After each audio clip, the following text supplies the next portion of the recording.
اب اگلا کانسیپٹ ہے کنایا۔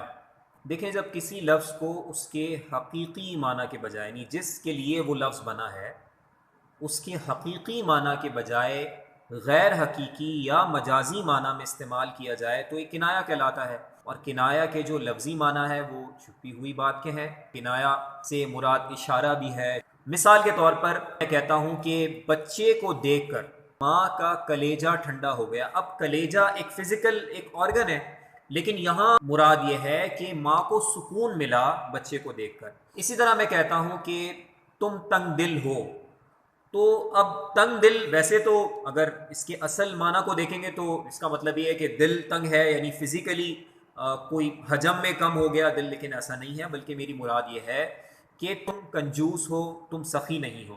تو یہاں پر تنگ دل ہونے کو اس کے غیر حقیقی معنی میں استعمال کیا گیا۔ اسی طرح کلیجہ ٹھنڈا ہونا، اس کو بھی غیر حقیقی معنی میں استعمال کیا گیا، جس کو آپ مجازی معنی بھی کہتے ہیں اور کنایا بھی کہتے ہیں۔ اب اگلا کانسیپٹ ہے مجاز مرسل۔ انتہائی اہم کانسیپٹ ہے، اس کو سمجھنا بہت ضروری ہے۔ جب کوئی لفظ حقیقی معنی کے بجائے غیر حقیقی معنی میں استعمال ہو، مجازی معنی میں استعمال ہو، لیکن حقیقی اور مجازی معنی کے درمیان جو تعلق ہو وہ تشبیہ کا نہ ہو، کوئی اور تعلق ہو، تو اسے مجاز مرسل کہا جاتا ہے۔ اس کی مختلف صورتیں ہم بیان کرتے ہیں۔ اس کی ایک صورت ہے کل کہہ کر جز مراد لینا۔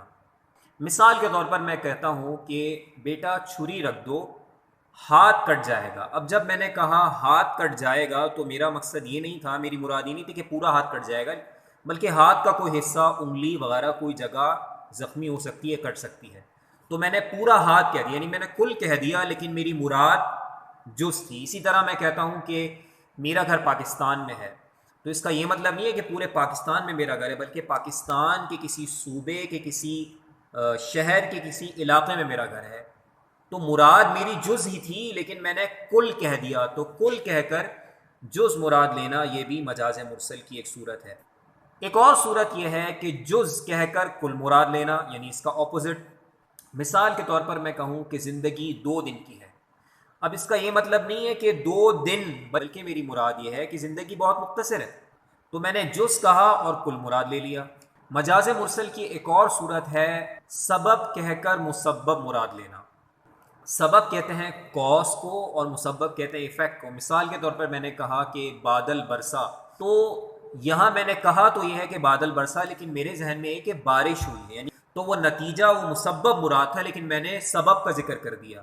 بادل برسا، تو بادل نہیں برس رہے بلکہ بارش برس رہی ہے، تو میں نے سبب کہہ کر مسبب مراد لے لیا، یعنی کہ کاز کہہ کر ایفیکٹ یعنی کہ رزلٹ مراد لے لیا۔ تو یہ بھی مجاز مرسل کی ایک صورت ہے۔ اسی طرح مسبب کہہ کر سبب مراد لینا، یعنی ایفیکٹ کہہ کر کاز مراد لینا۔ مثال کے طور پر میں کہوں کہ آگ جل رہی ہے، تو اصل میں آگ تو نہیں، وہ تو لکڑیاں جل رہی ہیں، تو میں نے جو ایفیکٹ دیکھا، لکڑیاں جلنے کا ایفیکٹ کیا ہے، رزلٹ کیا ہے کہ آگ نظر آ رہی ہے، تو میں نے رزلٹ کا ذکر کر کے، ایفیکٹ کا ذکر کر کے، مسبب کا ذکر کر کے کاز مراد لیا، یعنی کہ اس کا جو اصل سبب تھا وہ مراد لیا۔ تو میں نے کہا آگ جل رہی ہے، حقیقت میں تو میرے ذہن میں بات یہ کہ لکڑیاں جل رہی ہیں۔